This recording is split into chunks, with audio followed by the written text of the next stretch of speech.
अस्सलाम वालेकुम। आप सबका खुशामदीद है मिर्ज़ा एजुकेशन एकेडमी में।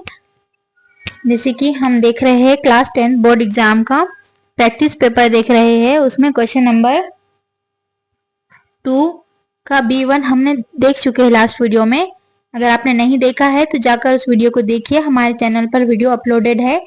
अभी ये क्वेश्चन नंबर 2 का B2, complete the web, valuable the sparks of imagination and encourages us are valuables the spark of imagination and encourage us are। तो आपको क्या करना है, इसे रिलेटेड वर्ड्स इसमें बॉक्स में लिखने हैं। हमने देखिए बॉक्स को प्रिपेयर किया हुआ है, उसमें लिखकर भी तैयार किया है ताकि आपको अच्छे से समझ में आ सके। देखिए उसके आंसर्स कौन से है। Valuable sparks of imagination and encourages क्या है, बुक्स, पोएम, स्टोरीज, ड्रीम्स। क्या है, books, poem, stories and dreams. उसी तरह से question number B3, right antonyms of the following words. Antonyms बोले तो आपको क्या करना है, उसके उलट अल्फाज लिखने हैं, जिद अल्फाज। जैसे कि wrong, right, decrease, increase, discourage, encourage, light. देखिए हमने यहाँ पर लिखा हुआ है, उसका देख लीजिए। यहाँ पर एंटोनिम्स लिखे हुए हैं। एंटोनिम्स मतलब जिद अल्फाज। Wrong, right, decrease, increase, discourage, encourage, light, dark. इसी तरह से देखिए question number B4, do as directed. We need to bring life images, underline the infinitive. आपको इसके अंदर इन्फिनिटिव को अंडरलाइन करना है। उसी तरह से B4 का B, the next step should support and hold us without a crack. Choose the correct question tag. यहाँ पर आपको correct question tag use choose करना है। यहाँ पर 3 दिए हुए ऑप्शन में, should it, don't it, should not it. तो देखिए इसका आंसर इस सेंटेंस के अंदर, पहले सेंटेंस के अंदर क्या है, टू ब्रिंग, इन्फिनिटिव क्या है, टू ब्रिंग। उसी तरह से B4 में B का आंसर क्या है, इसमें क्वेश्चन टैग कौन सा यूज होगा, should not it. The next step should support and hold us without a crack. यहाँ पर कौन सा क्वेश्चन टैग यूज होगा, शुड नॉट इट। इसी तरह से नेक्स्ट क्वेश्चन देखेंगे। नेक्स्ट क्वेश्चन है पर्सनल रिस्पॉन्स, मतलब जाती राय। B5, personal response, right any 4 qualities of a successful person. मतलब आपकी नजर में एक सक्सेसफुल पर्सन की क्या क्वालिटीज हो सकती, वो लिखनी है आपको। क्या है सक्सेसफुल पर्सन की क्वालिटीज, वो हार्ड वर्किंग होगा, ऑनेस्ट होगा, पंक्चुअल होगा अपने काम को लेकर, फिर एक्टिव होगा। मतलब जो ज्यादा काम करेंगे वो सक्सेसफुल बनेगा, लेकिन काम नहीं करेंगे तो कैसे सक्सेसफुल बनेंगे। देखिए हार्ड वर्क, ये सक्सेसफुल पर्सन की qualities, hard working, honest, confident, determined.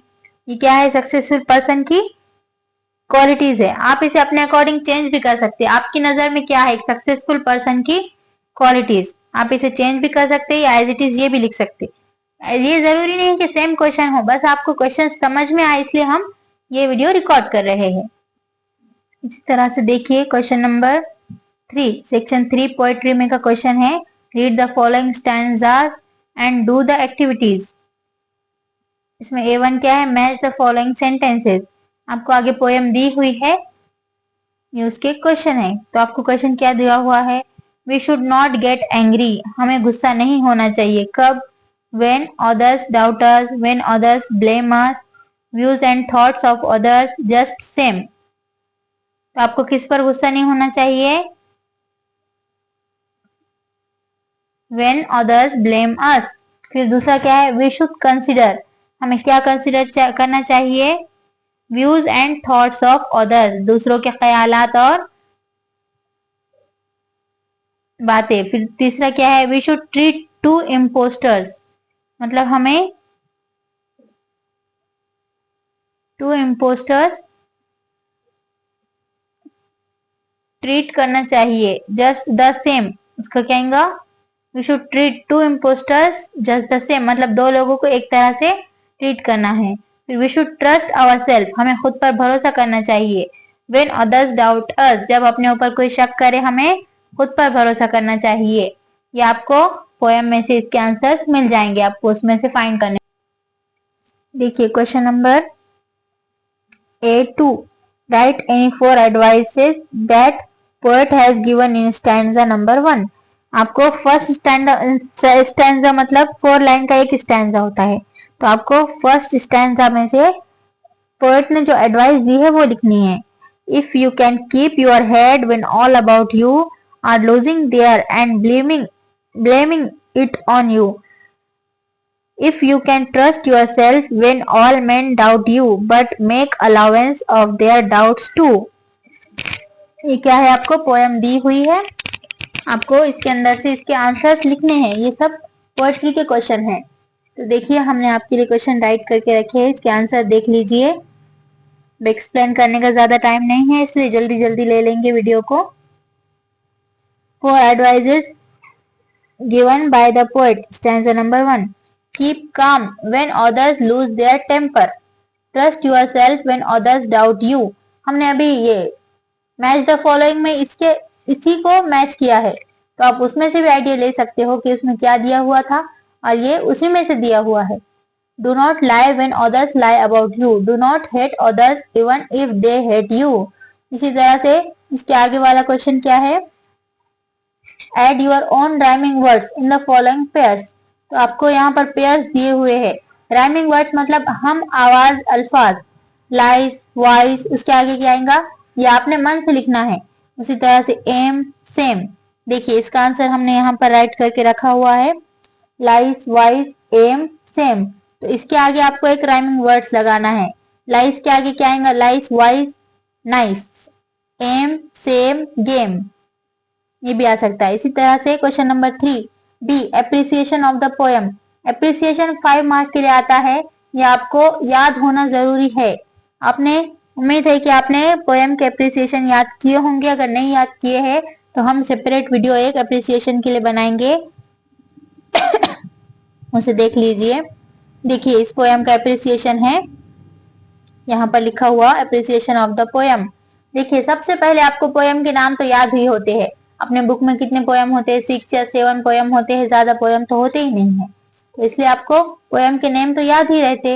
You start dying slowly, आपको ऐसे भी हो सकता है कि क्वेश्चन में दिया हुआ हो कि कौन सी पोएम का एप्रिसिएशन लिखना है, या फिर ये भी दिया हो सकता है right appreciation of your favourite poem. तो आपको किसी एक दो पोएम का तो कम से कम याद होना जरूरी है, तो आप इसका याद कीजिए जल्द से जल्द। टाइटल क्या है, यू स्टार्ट डाइंग स्लोली, इसका पोएम का नेम क्या है, you start dying slowly.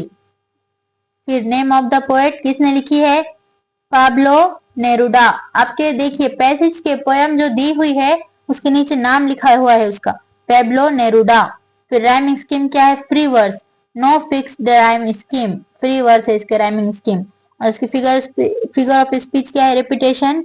Example, you start dying slowly, तो जिस चीज का इसके अंदर रिपीटेशन हो रहा, जो चीज बार बार आ रही वो लिखना है आपको। फिगर ऑफ स्पीच क्या है, रिपीटेशन।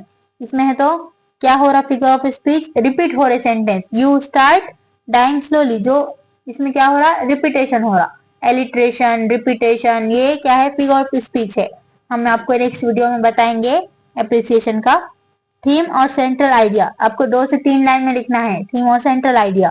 देखिए इसमें क्या लिखा हुआ है, ये आप ओन अपने खुद से लिख सकते हो, अगर आपको नहीं आता है तो भी आप इसे लिख सकते हो। The poem tell us to live life fully, poem अपने को क्या बताती है, जिंदगी को पूरी तरह से जियो। And passionately it wants that if we stop learning, dreaming, taking risks and enjoying life, we start dying slowly. The poet encourage us to be active, confident and positive.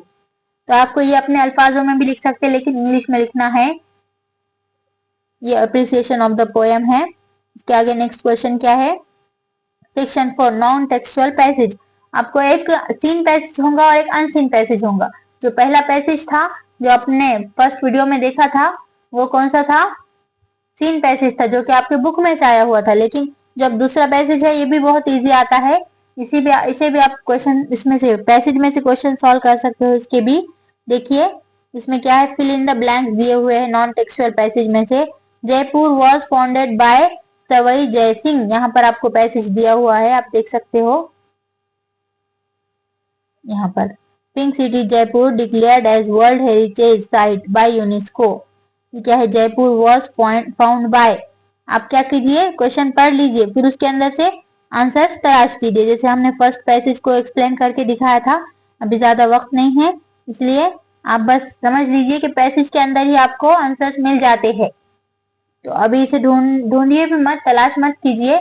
आपको पेपर में बस ये करना है कि इसे पहले पढ़ लेना है, फिर पैसेज को अच्छे से पूरी तरह एक बार पढ़ना है और फिर उसके आंसर तलाश करने हैं। हम आपको डायरेक्टली आंसर बता देते हैं यहाँ पर अभी। Jaipur was founded by Savai Jai Singh. Jaipur is the first Indian heritage city. UNESCO declared Jaipur was a World Heritage City. Jaipur is in Rajasthan state. ठीक है, हम यहाँ पर इस वीडियो को खत्म करते हैं। अभी नेक्स्ट वीडियो देखिए। उम्मीद है आपको इतना समझ में आ गया होगा। हमारे चैनल को लाइक शेयर और सब्सक्राइब कीजिए और ज्यादा से ज्यादा अपने दोस्तों को शेयर कीजिए ताकि उनका भी फायदा हो सके। ठीक है, जज़ाकल्लाह। इस वीडियो को ज्यादा से ज्यादा शेयर कीजिए क्योंकि इल्म बांटने से बढ़ता है। अगर आप इल्म को दूसरों तक पहुंचाएंगे तो वो बढ़ता रहेगा, लेकिन अगर अपने तक सीमित रहेंगे तो वो नहीं बढ़ेगा। इसलिए दूसरों को वीडियो सेंड कीजिए ताकि वो भी पढ़ाई कर सके। जो जितनी मेहनत करेगा उसे उसका सिला मिलेगा।